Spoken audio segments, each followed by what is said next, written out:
just jump off the boat and See if it works. Alright. No, don't. Why not? Oh, I'm not going to go get it. Turns out this is a national park. Tomorrow we'll go and explore Annapolis.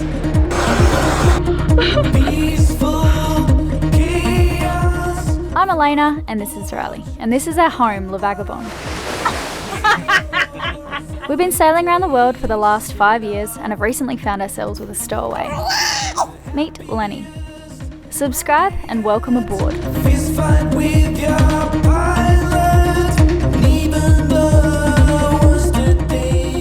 Welcome back, you lot. Last time we set the sails in a secluded anchorage and left in the direction of Annapolis.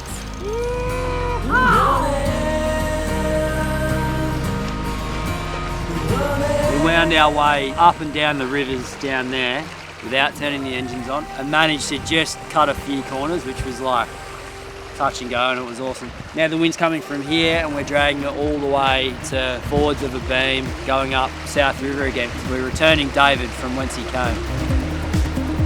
So just so everyone understands, it's very, very light winds and we've got the light wind sail up. And the wind is coming from behind us, but because we're moving forwards, we're creating our own wind at the moment. So we're slipping along at 5 knots in 7.5 knots of breeze, and there's barely a ripple. It just doesn't get better. It's so good. What's that? So, Lenny has been dying to pull it, but that's going to inflate it, I believe. We're all about safety here on board Le Vagabond. Yeah, the safety police. Which I know, having read comments for over 5 years, I know that safety is #1 priority for a lot of people out there. So don't worry, I'm making sure it's all above board. And would you be really mad if I pulled that? I actually don't know how it works if you inflate me. I could just jump off the boat and see if it works. I could. Yeah. Alright. No, don't. Why not? Why? You can swim. Yeah, but then you'll have to wind in the sail. That's so annoying. Oh, I'm not going to go get it. You're leaving us soon. Yeah, I am. Yeah, I've had a cracking time. I was just saying to Riley a couple of days ago how underrated it is that you can just anchor somewhere and then just cruise into the tender, just tied up somewhere, and then, you know, go and have a drink at a local place. It's very underrated. So we're spending the night at another secluded anchorage up in South Creek here, and then tomorrow we'll go back to Pier 7 Marina and go and explore Annapolis. And then we're going to think about heading off to explore the rest of the Chesapeake and sail down to Charleston where we're leaving the boat. So Riley and I and Lenny can fly back to Australia to go see our parents and friends.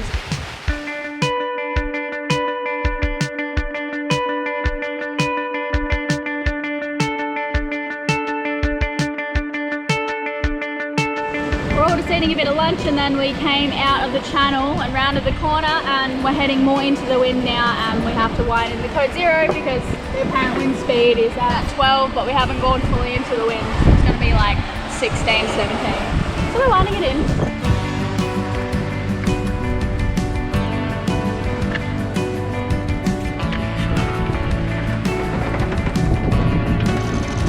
I've got shoes on so I can't use my toe.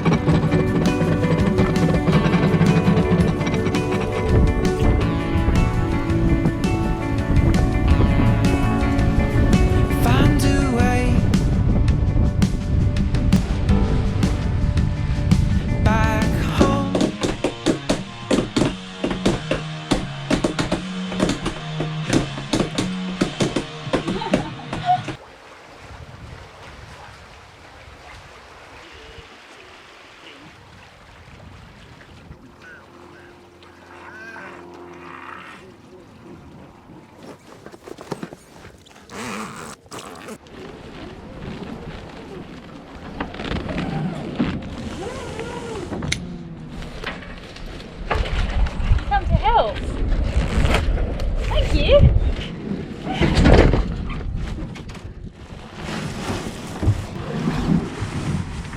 Awesome. So Riley's actually coming down with the flu. We have no idea where he got that from. And he's lying on the boat reading a book, feeling very sorry for himself. David and I have found ourselves in a national park. Turns out this is a national park. It's called Quiet Waters. Really? Yeah. Okay. Makes sense. Very pretty.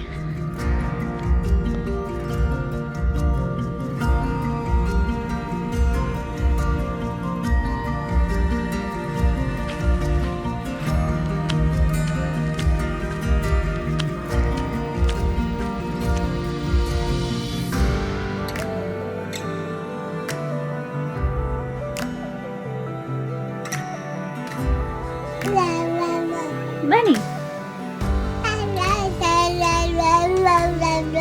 Did you have a good dinner?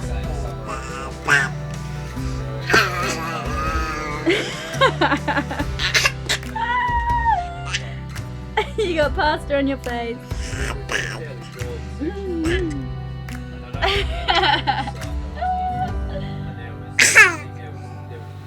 You feeling better now? Still sick? Now I ate so much.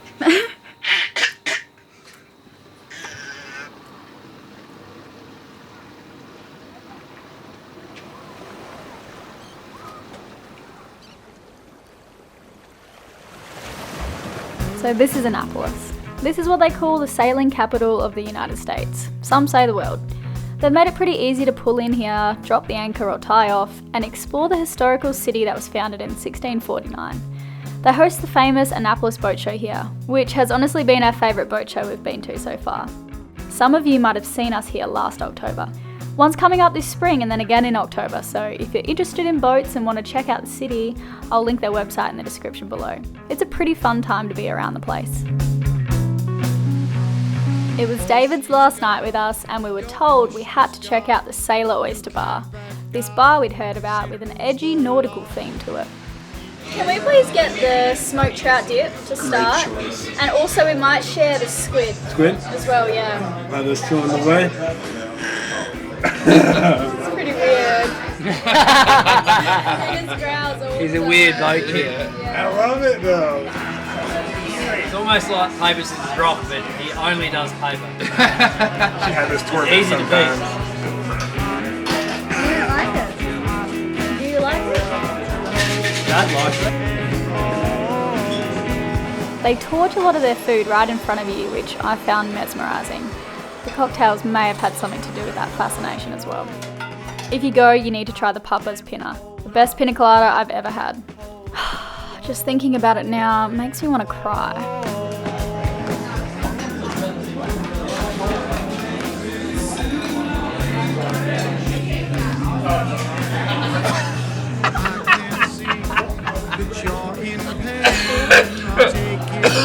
Oh jeez.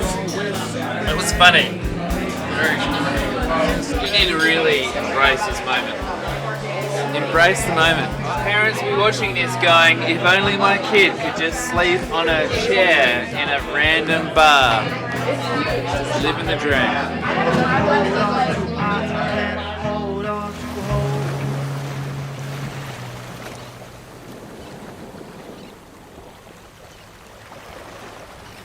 Coming over. Awkward goodbye on film. Do I look a mess? No, you look great. Can you clip me up, mate? We're at the Iron Rooster and make these pumpkin Pop-Tarts in-house and they are like insane. Orange juice? Is that good? Yeah? More?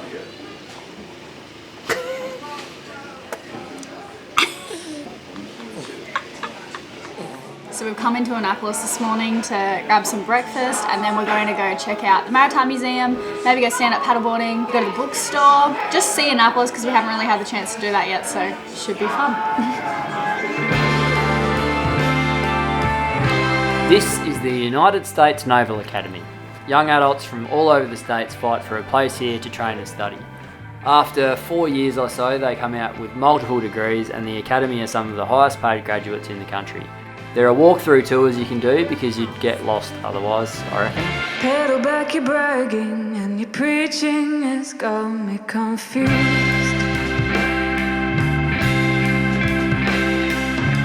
Sky high opinion and you speak like there's something to prove. Well, how can you believe it? So you matter as much as you do. Close to the harbour is the main town. Most of the buildings are from the 1700s and there are countless alleyways and cute little streets to explore.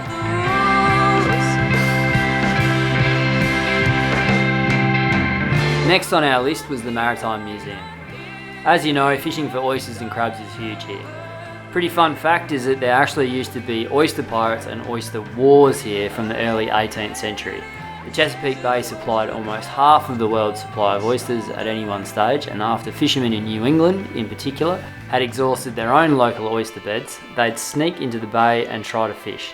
This led to violent clashes, and things were pretty crazy here for the next century to come.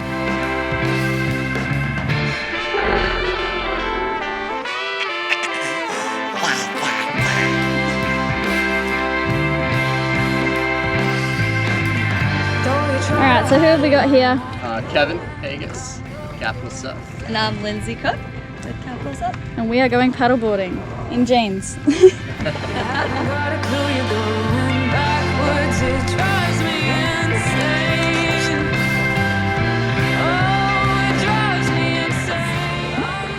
Picked a perfect day to stand up paddleboard. There's no wind. We're just going to cruise around this little marina here. Why do you keep trying to eat the shells? No, mate. No. Come on. No, there's nothing here you can eat, Lenny.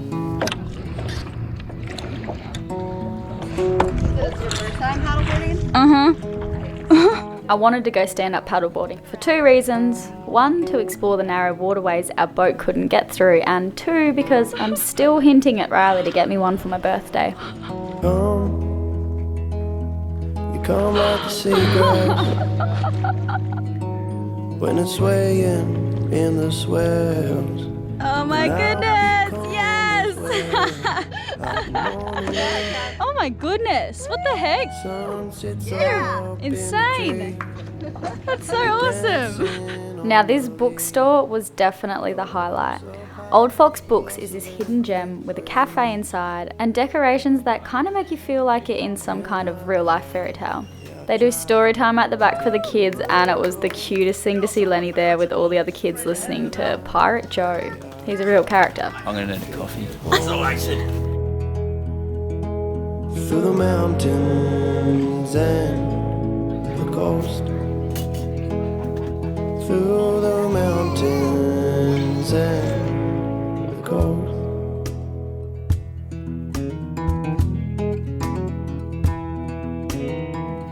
So it was really interesting in the museum today speaking to Dave about just the historical significance of oysters in the area. Where I'm from in Cow, oyster is our main industry. Lots of towns would spring up in the Chesapeake based just on the oyster industry. There were oyster pirates and then in turn an oyster police force, which Elayna and I found pretty funny. And so then more recently, what oysters do is they sift out all the silt and make the water cleaner. That's a huge problem in the Chesapeake at the moment.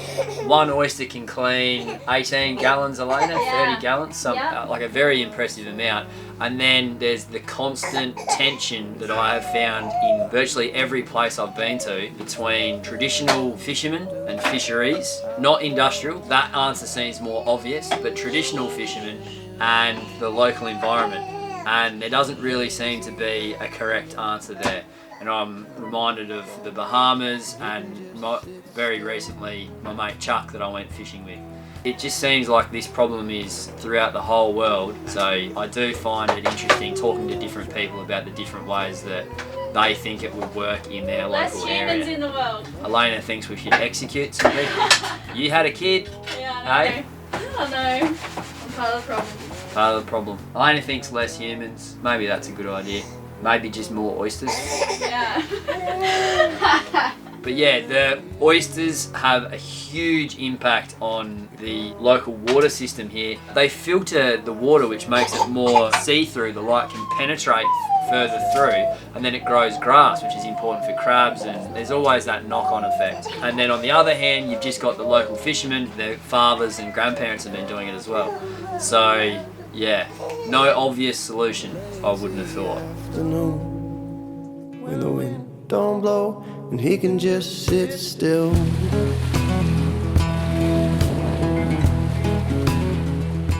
Hi, my name's Jade and I'm from Australia, and I'm so lucky to be calling myself a patron. I discovered Le Vagabond when I was pregnant with my fourth baby. I suffered a bit of prenatal depression, and then after he was born, postnatal depression. But La Vagabond was just so amazing to watch as Elayna and Riley travelled around the world, but also as little Lenny joined them and their family. It really helped me through my depression, and I felt that just watching it on YouTube wasn't enough. I really wanted to contribute to them as a family and to help them, even if it was just a small amount. Now I'm excited to say that I've actually bought my own little boat, and it's something that I'm looking forward to joining my little family with and going out sailing with a great sailing club and just enjoying life. It's all thanks to Riley and Elayna. Thank you. Thanks a million for tuning in every week. Join us next time as we tack up a channel and explore a little slice of heaven. Take it home through the mountains and the coast, straight through the mountains and the coast.